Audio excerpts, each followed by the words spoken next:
Good afternoon and welcome to our forum on the proposed changes to Kenyon's athletic monikers. My name is Colleen Garland and I'll be serving as your moderator. We're joined this afternoon by President Sean Decatur and members of Campus Senate who have been spearheading this process. Delaney Gallagher, a junior lacrosse player, Alyssa Gomez-Lawrence, our Assistant Director for the Office of Community Partnerships, and John Taswell, the Thomas Turgeon Professor of Drama and Film.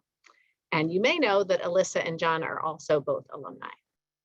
We're eager to share some insight into the process, as well as how and why we're asking for your input as the college considers moving away from the Lords and Ladies.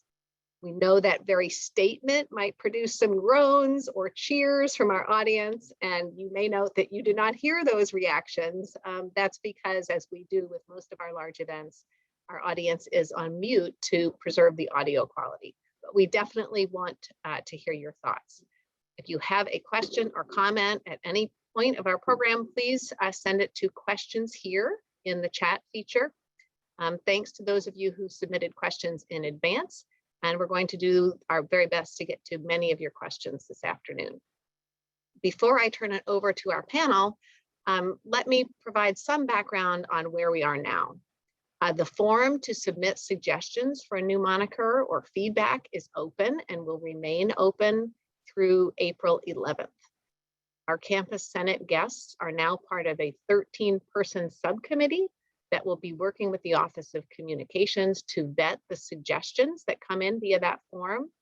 We already have some popular choices rising to the top, and we'll share those with you a little bit later. We've had nearly 1,300 submissions from alumni, parents, faculty, staff, and students. In fact, one student submitted 24 real suggestions. So not surprisingly, some people are also asking to retain the Lords and Ladies, but we're finding that there's nevertheless broad general support for a change. So now let's hear more from our panel and learn about how we've arrived at this moment. Sean, in your message to the community about this, you referenced that we are responding to calls from students. Our alumni here tonight may be surprised to learn that this is not a new issue. So can I ask you to elaborate on that and why you thought it was important to fully explore this issue now? Yes, thank you, Colleen, and good afternoon, and thanks to all of you for joining in the conversation this afternoon. And before I get to the question and the topic at hand, I also just wanted to give a shout out and acknowledgement to the 24th National Championship of our Kenyan women's swimming team that was brought home on this weekend. I had the honor and privilege to be there on Saturday for the incredibly tense and stressful last relay where everything came down to the very end.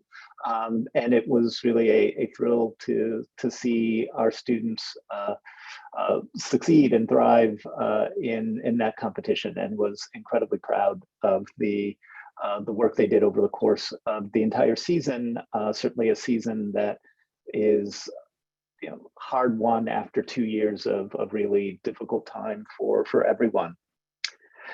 So I did want to just give some general background of how we arrived at this point, and recapping a little bit of what was in the message that I sent to the community last month. And really the place to begin is a bit over a year ago, where I was approached by some students who expressed concerns over the names Lords and Ladies, and a sense that they were expressing is that there were many students on campus for whom those names not only didn't hold a strong attachment, but that felt like not a good fit, and to some students actually felt a bit alienating in terms of what those names projected. And I know that these are monikers that have been very important in the lives of many of our alumni, and especially alumni who have worn these monikers as student athletes and who have memories about what those mean to them.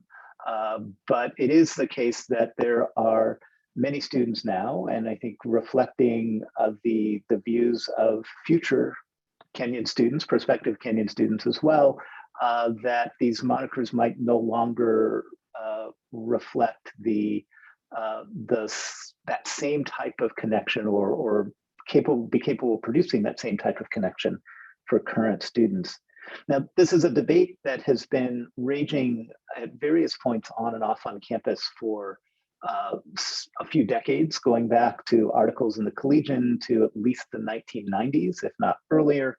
But what made this particular appeal from students a little bit different is what they proposed as a process. And what came out of that was the suggestion that this is something that Campus Senate, which is our body on campus that is composed of elected students, faculty, and staff, and that is charged with taking a look at broader issues that impact the campus community as a whole, that Campus Senate do some work in investigating both the history behind the monikers and also do research in engaging in current feelings of students about the monikers and where how we should move forward, or whether we should move forward with any type of change. And I must admit, I was struck not only by the commitment of students to this particular issue, but by their desire to address this issue in a sense of a very Kenyan way, right? In terms of not only something to making it a topic of further study and evaluation, but taking it to a governance body on campus for deliberative conversation and discussion on campus. And as when I think of the modeling of the types of problem solving and addressing issues that we aim to have on campus, this in many ways feels like a good example of that type of process. Campus Senate started work on this issue last spring, so in the spring of 21, and they continued that work into the fall and produced a recommendation that came to me that this is a moment to consider a change in the moniker, which has led us to this point where we are engaging in a process to solicit feedback and recommendations for what a moniker for Kenyan could be.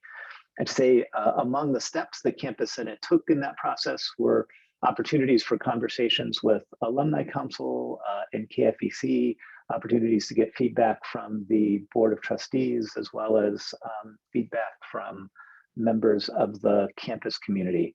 And so that's the thing that has brought us here. And I'm really glad that we have three of our three co-chairs of Campus Senate who can provide a bit more of the detail and color in that. Thank you, Sean. So we will hear from our Campus Senate members, but for those who may not be familiar with it, allow me just to elaborate on what Sean said, that Senate is different from Student Council because it includes elected representatives from faculty, staff, and students, as well as a few appointed representatives from the college's administration. Typically, they work to improve cooperation and communication between members of the Kenyan community, and they often recommend and propose things to the administration. So let's hear from them. Delaney, let's start with you. Can you tell us about your role in this process and why you felt it was important to undertake? Hi, everybody. My name is Delaney Gallagher. I'm a current junior here at Kenyon. I am from just outside Chicago, Illinois. I'm a women's lacrosse player, as well as a political science and economics major at Kenyon. And I've been on Campus Senate since my first year at Kenyon in September of 2019. As one of those students that President Decatur previously talked about, my role in this process has been to represent students as a broad sense, as well as specifically different groups as an athlete myself in this process, taking seriously all of the different nuances that come with representing people that sometimes don't always 100% agree, and also promoting a process that is very Kenyan community centric. We wanted a process that came down to Kenyan community deciding, which is what you see when you look at, as we go through this process, what it'll end up being with the voting. And that generally has been my role in this process, is advocating for current student desires, as well as a process that is focused on properly representing as many students as possible.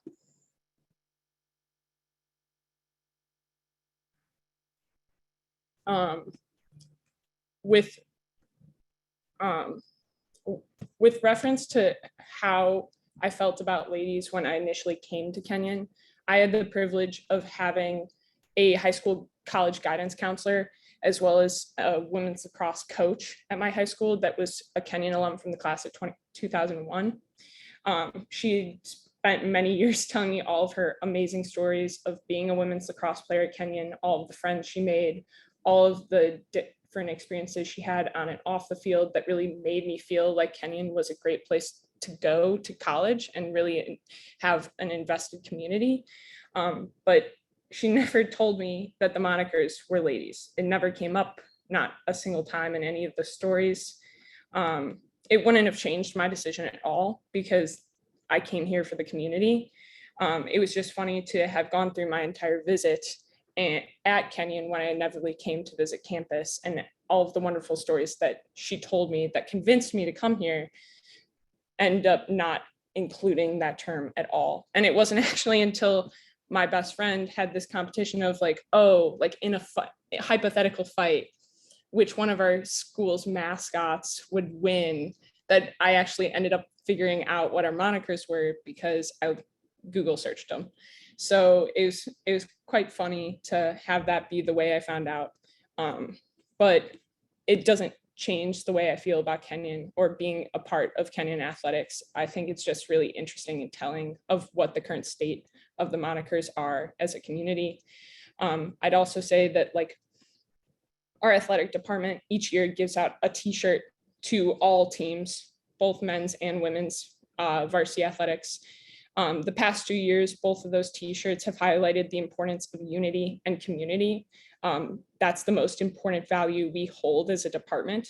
And so the first year, a month or two before we started this process, we received one that said in giant letters community, but in purple bold was the part of the word that said unity. And then the next year we received one that said one team with both female and male athletics pictured on the front of it. To me, it shows a level of irony given that we currently compete under two different names, that we would, as an athletic department, so boldly present community and unity on one team on our t-shirt. But we should not be 22 teams as a college competing under two names, in my opinion, as well as many other students at the college, but a true community that as a true team competes under one.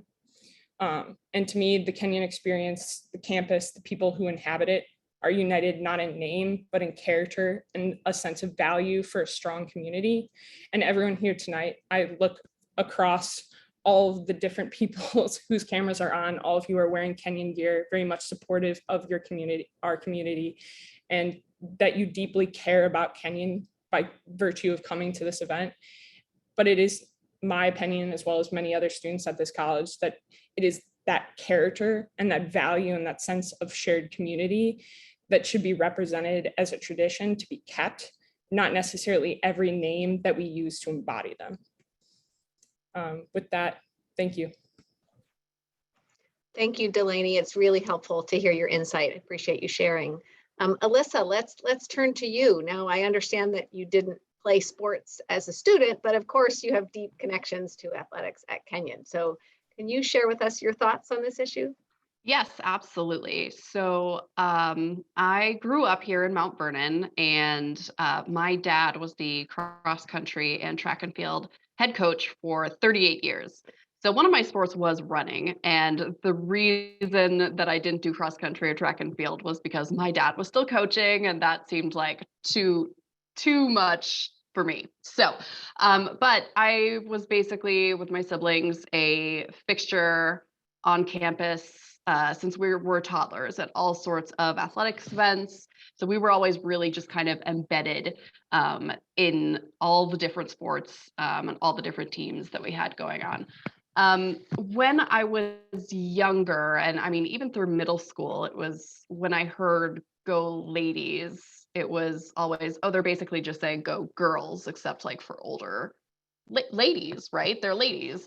And I never really heard "Go Lords" all that often. It was more often than anything "Go Kenyan," which I think does a better job. And I also felt like as I got older, "Go Ladies," it almost feels like that's just a gender label, and the men's teams actually got the moniker, but the women just got, their gender label. There's nothing else to it, it seems. And I know that the women's teams were able to embrace it and make it their own, but it does feel like at some point, where can we start to move forward, right, and be inclusive of both, as Delaney was saying, one team, unity. We need to be able to do that. And my work with students today, I mean, it's really seeing the changes and seeing how students feel about the moniker. Yes, there are plenty of athletics members that don't want that change because of the fact that they have that connection. But for the most part, some students feel very alienated by it because of its very nature of being classist. It's not just, like we were saying, it's not just gender related. There's also that sense of classism and socioeconomic differences, and perpetuating this divide that doesn't necessarily need to be there. Thank you, Alyssa. And finally, John, you played soccer as a student at Kenyon, and of course, you're interacting with students every day on campus. So what's your view on this question? And do you have a sense of how perhaps your perspective may have changed over the years? Sure. Thanks, Colleen. I'm John Taswell, and I guess I'm from Gambier, Ohio. That is at least to say that I have lived in Gambier for over 30 years, off and on, which means that I've lived here more than I've lived any other place in my life. I first arrived here in 1980 as a freshman in college, and I left and came back and worked for the admissions office, and left and came back, and now I'm ending my 24th year as a member of the Kenyon faculty. Before I was on the Kenyon faculty, I was the president of the Alumni Council, and I've served in lots of different roles. And I have a long family history with this place. My uncle graduated from Kenyon in 1961. I graduated from Kenyon. My wife graduated from Kenyon. My son graduated from Kenyon. My daughter-in-law graduated from Kenyon. My niece graduated from Kenyon. So we kind of bleed purple in my house. And I have a great deal of affection for this place and for what this place stands for. And but I have to admit that over my time, there have been moments where I have questioned whether or not I belonged. Coming to Kenyon at the time that I did as an African American was difficult, and so it was always a little bit of a struggle to find a place where I felt like I was represented and I belonged. But Kenyon has embraced me, and I've embraced this place. But as I've talked to the students on a daily basis, and especially more recently, I've really listened and begun to feel the difficulty that some of those students have felt trying to find themselves represented in this place. Some of you know that I made a feature film that I shot here a couple of years ago, which centers a trans student And in thinking about that story and in talking to my friends who are students and others, alums and parents of students and whatnot, it really struck me that that's, among other things, some of our symbology is not really very inclusive. Diversity and inclusivity are huge, important things for me.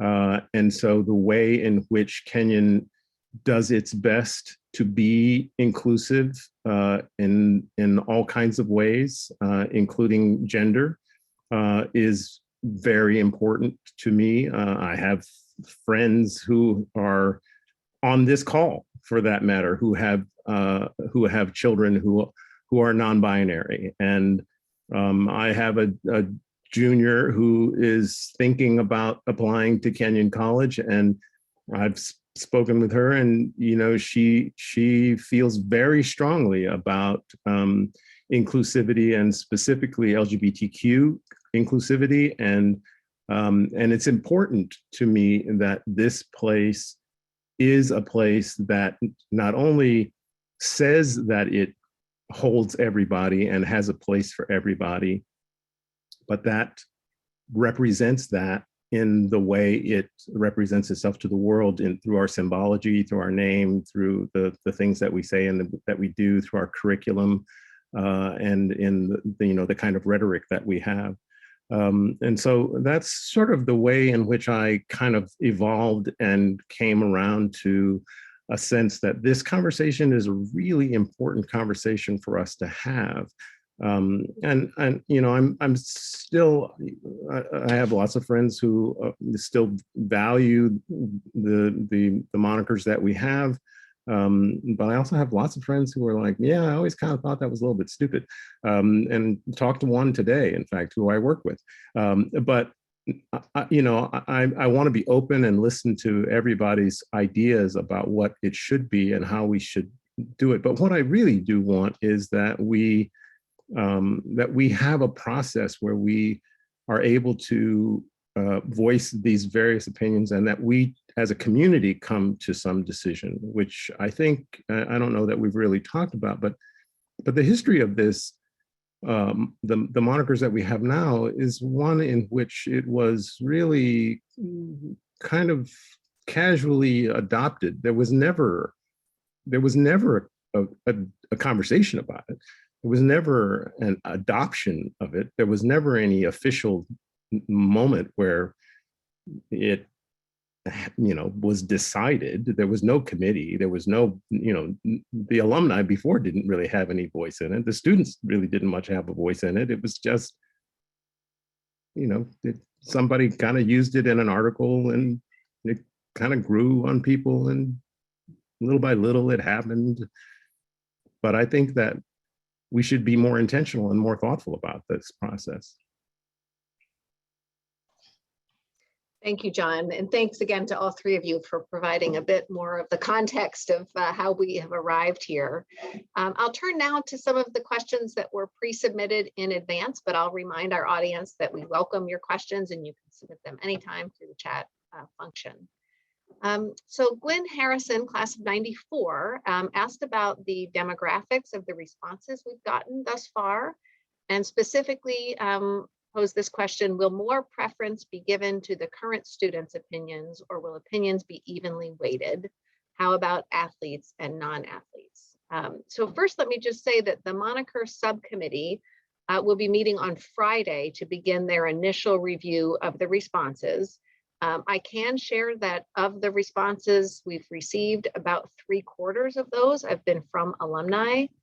And right now, about 3/4 of all respondents are supportive of a change.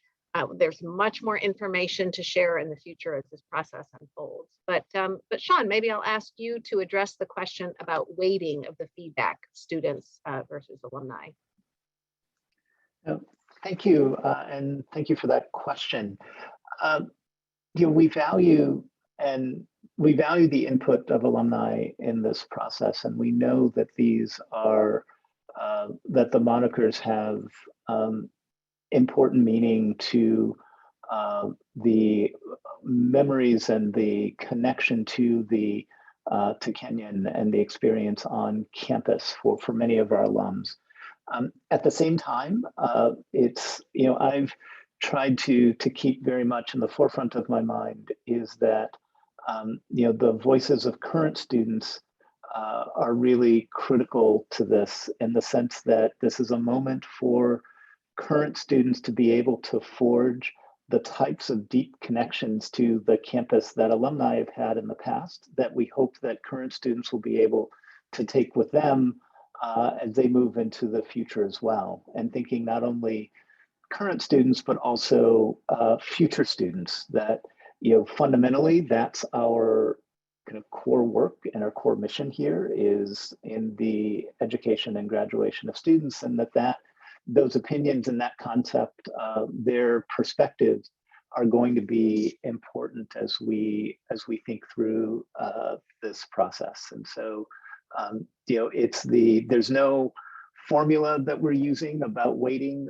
There's no equation of how many, how we balance alumni votes with student votes, or alumni recommendations with student recommendations. But it's just at the core, the main motivation and the main driver behind this is, in fact, our students and the views of our students in this process. Thank you, Sean.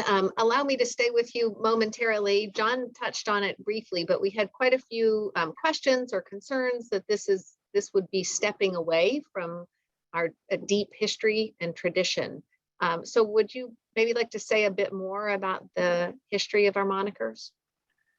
Sure. And part of the process and part of the work of Campus Senate on this was to do some deep dives into how we arrived at the monikers that we have now, how that came into being. And they did this work both in the archives and in consultation with Tom Stamp, our college historian. What was fascinating to me about this is the ways in which the monikers did have consistently evolved and changed over time. If you look back over Kenyon's history, as John mentioned, there was no moment at which anybody on campus, so whether a governance body or the president or the faculty, or any moment, there's no moment at which someone stated officially that Kenyan teams should be known as the Lords. The names over the first few decades of Kenyon's history in competing in athletics in the 20th century, the name actually evolved through a number of connotations. The first names were actually calling the Kenyan team the Mauve. The Lords, and in particular I believe Fighting Lords, was first referenced in articles describing Kenyan teams in the mid 20th century, but it's important to note at the same time that those names were side by side or connected in with other names and other monikers for Kenyan teams at the same time. So there was a period, again, during that era where, for example, our lacrosse teams were known as the Pioneers. And that was a moniker that was associated with the teams. The origin of ladies is a little bit clearer in terms of timeline. At the when Kenyon went co-ed and when women's athletics was first introduced to the college, initially the teams were called the Lordettes for a period. I think that was, I think we can all be thankful, was dropped and cast aside for a bit and replaced with ladies as the alternative to Lords. But for me, that what this underscores are sort of two critical points. One is that the nature of the monikers sort of hasn't been something that was etched in stone or defined as a kind of defining feature of the institution, or something like middle path in terms of the role of the institution. It's something that in many ways has been responsive to the students of the era and the college in that particular era, and has changed and evolved at different points in time. And at this moment, if we have a sense from our students that there is we're at a kind of a different point in the evolution of relationship with the monikers, then it feels actually like the appropriate moment for this conversation and consideration on, is that something that is currently a fit? Thank you for that history lesson. Appreciate that, Sean. So we have two comments and a question that are related, so I'll take those. Several comments pointing out that keeping lords and ladies was not an option on the form. I'm happy to say that many people took the opportunity to write that in. It was an open form offering suggestions, and so we did indeed get suggestions to keep lords and ladies, and we are registering that. Then the related question is, will lords and ladies be among the top choices for voting?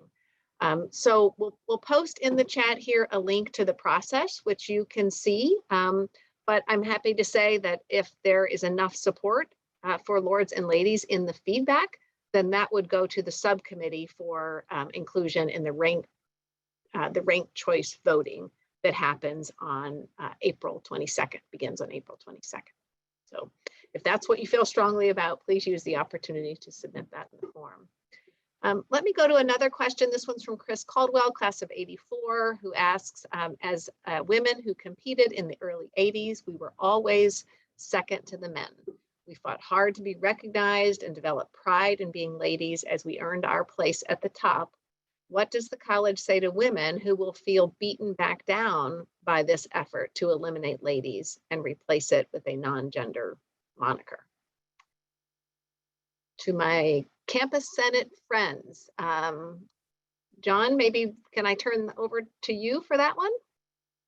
Sure, you can. I don't want to speak for the women per se. I think that they've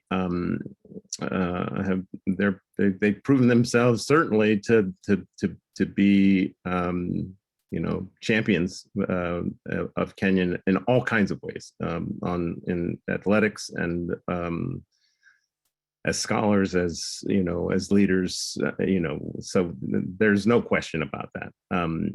But what I would say to the question, really, from my classmate, who I value very much, is that the same thing should be, that same consideration should be given to those people in particular who are non-binary, and that this idea I know that Chris is aware of this because she lives here and she sees Kenyan students all the time, just like I do. But for those of you who may not be here on campus, you may not be aware of the growing population of transgender and non-binary students that we have, and I think that that's a reality that we need to be aware of when we say that we want to be inclusive. And I think that the women of Kenyan in particular, perhaps, would be champions for saying, don't make them second-class citizens. Don't make these people feel less important than anybody else might feel at Kenyon College. And I think that's why we need to think about how to be more inclusive. Delaney, come on, I see you came in on this topic, please. Yeah, I'd also say that I think it doesn't necessarily bog down all of the work that has been going on campus to promote women's athletics, to compete possibly under one name. I think it actually makes it, and it shows that same importance. Let's say, for example, the first female president gets elected to the United States. They are still called president. They don't operate under a different moniker or name, and their achievements are valued just as much as, let's say, a male president. I think competing under different names, just because that's what we have been doing when the female athletes were not allowed to compete under the Lord's moniker, doesn't mean we don't necessarily want to take that momentum of promoting female athletics and put it into just promoting athletics in general as under one name. I'd also echo John's statements that it doesn't seem to me that having two separate names necessarily allows for students who don't identify with either to really feel represented as athletes and have their achievements just as valued as those who do identify in that manner. Thank you. I also just want to point out that I think it's important to note we're not trying to erase ladies, and that the ladies existed and all the progress that was made and how much extra effort had to be put in to kind of embrace that label. But just echoing what Delaney said, being able to change it into an inclusive form for everybody is just a show of how far we've come and how far you have come. Thank you. Thanks to all three of you for that answer. Let me move on to another question from Tom Herbst, who asks, one of the virtues of the current names are their distinctiveness. The names lent a certain character to Kenyon because they were so unique, albeit outdated. Will the new name be as distinctive, or are we looking for something more traditional? Friends, how do we avoid Kenyon McPants or something? So I'll just add that our moniker subcommittee, which includes, of course, the 3 members of athletics, as well as John, Alyssa, and Delaney and others, will only be advancing the top suggestions that have also been vetted by the Office of Communications. So not every single suggestion will be put out to a vote, and we'll look at those things that really support the college's overall branding and values. So we can't promise the options will be historical. We do expect that they will be good because we've seen some of the really good suggestions coming in already. I do see several questions asking, will we still have men's and women's teams? Will we call them men's and women's teams? Sean, I think that's an NCAA question more than it is a Kenyan question. Do you have a perspective on that one? Yes, so athletic competition at the collegiate level and at the professional level and at the Olympic level and then at races that I run in on the weekends are typically organized by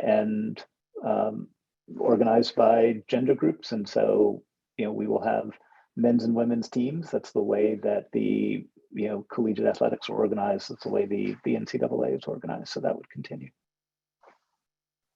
Thank you, Sean. From Samantha Reichart, this change largely only affects athletics. She says, at my time at Kenyon, no one besides athletics used the monikers. Given this, I believe there should be messaging going out specifically to athletes, both current students and alumni, and that there should be at least one additional Zoom meeting for athletes. The fact that this entire decision has a short timeline of February to May seems like alumni thought and input has been purposely trying to be ignored. Whatever side you're on, I think a major change like this deserves more than 3 months.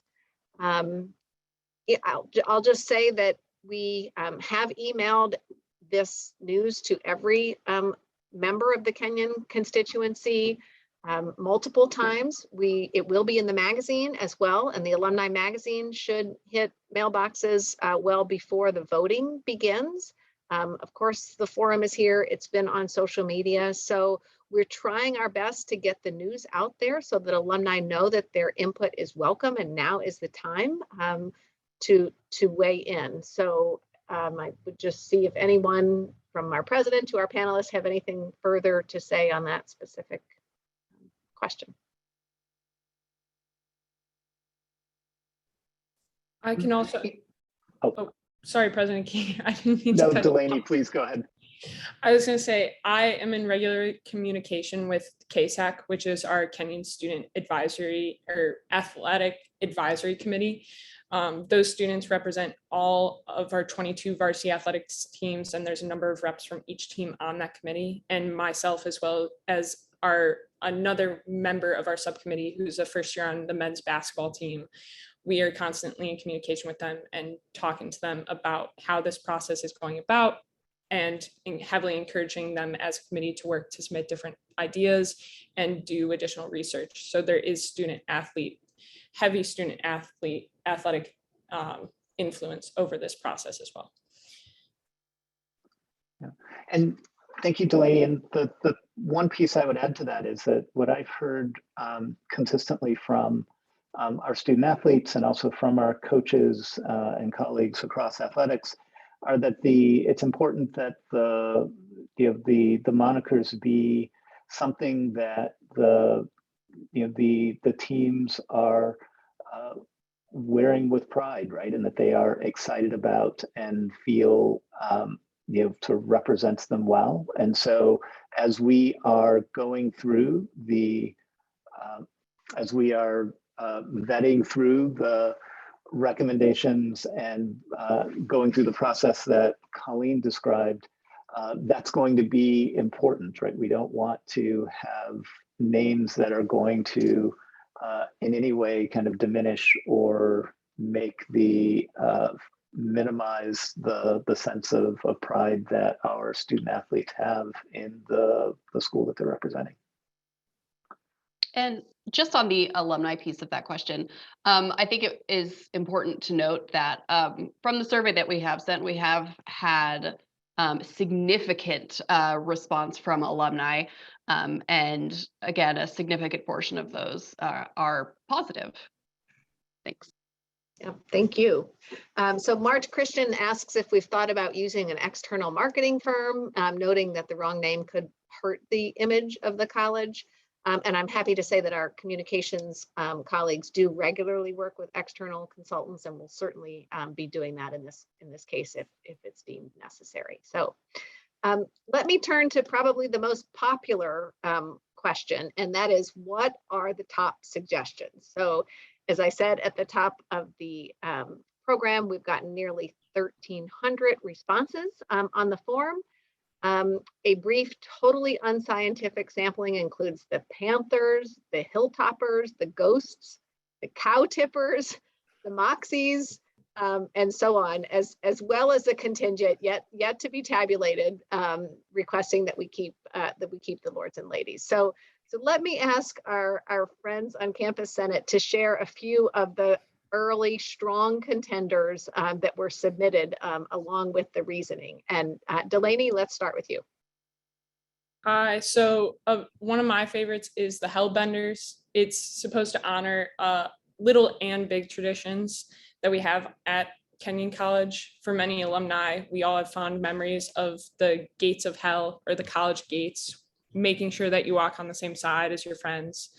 I'd also say that we have a long-standing tradition and connection to the Episcopalian Church at our institution, which is otherwise embodied through honoring Philander Chase, the first Episcopal Bishop of Ohio, and our founder, as well as the Christian insignia that exist on our shield that we very much still plan on keeping. And beyond that, just honoring general Kenyan tradition. It's a very unique reptilian creature. It's a salamander that is very much native to the Kokosing River, as well as our region of Ohio. As a species, it is staunchly defensive and dedicated to its territory, as many in the Kenyan community are to Kenyan, well beyond their years at our institution, and is also, for similar reasons, plays into a number of different values that Kenyan as an athletic department and as athletes we hold dear in strength and determination and perseverance when we play and compete under the Kenyan brand. Thank you, Delaney. So Alyssa, how about from you? Yeah, so another one is the Kenyan Crows. And so this also ties into tradition, right? So it celebrates John Crow Ransom. There's, we have the crows on Ransom Hall, and of course the real crows that frequent Kenyan's environment. And of course it's not gender specific, but also more importantly, crows are highly, highly intelligent, and they have excellent memory. And so, all of that kind of goes into, what we value as students and academics. And they're also loyal and friendly when treated well, but they're also known for being very fierce and very vengeful when it comes to territory and things like that. So that's great for athletic competition as well. Thank you, Alyssa. John, what's yours? Well, my cat, Haku, who's named after the Miyazaki character from Spirited Away. Anybody who knows the water spirit in Spirited Away knows Haku. He's making a case for him, but I'm actually team owls.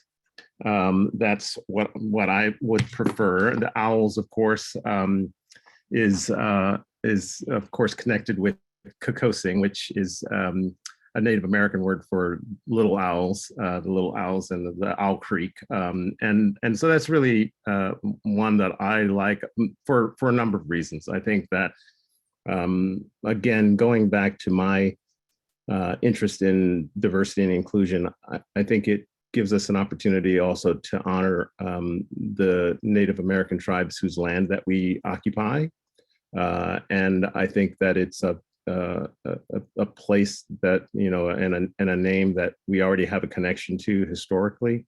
And I think that, again, it is a kind of moniker that doesn't require a gender in order for you to stand behind it. And they can be fierce as well. So that's my particular favorite. Thank you, John. And Sean, let's finish with you. Well, I think I need to lead by saying that naming is not my strong suit. It is not where my creative passions and energies are.